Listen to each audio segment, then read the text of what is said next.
সূরা ইখলাস কখন পাঠ করলে সাথে সাথে ফলাফল পাবেন? ভালো করে বুঝেন।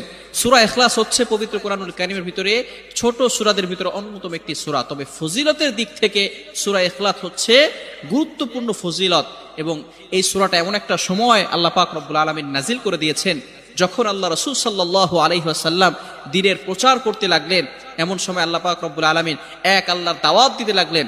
তখন কাফেররা আল্লাহ রাসূল সাল্লাল্লাহু আলাইহি সাল্লামকে কোশ্চেন করলো যে, মুহাম্মদ, তুমি তো এক আল্লাহর দাওয়াত দাও, আমরা তো কোটি কোটি দেবতার পূজা করি, তারা আমাদের সমস্যার সমাধান করতে পারে না। তুমি যে আল্লাহর দাওয়াত দাও সেই আল্লাহ কয়জন এবং সেই আল্লাহর সন্তান আছে কিনা? সাথে সাথে আল্লাহ পাক রব্বুল আলামিন এই কাফেরদের প্রশ্নের উত্তরে আল্লাহ রাসূল সাল্লাল্লাহু আলাইহি সাল্লামের কাছে এই সূরাটি নাজিল করলেন, কুল হুয়াল্লাহু আহাদ আল্লাহুস সামাদ লাম ইয়ালিদ ওয়া লাম ইউলাদ ওয়া লাম ইয়াকুল লাহু কুফুয়ান আহাদ। আল্লাহ পাক রব্বুল আলামিন এক, অদ্বিতীয়।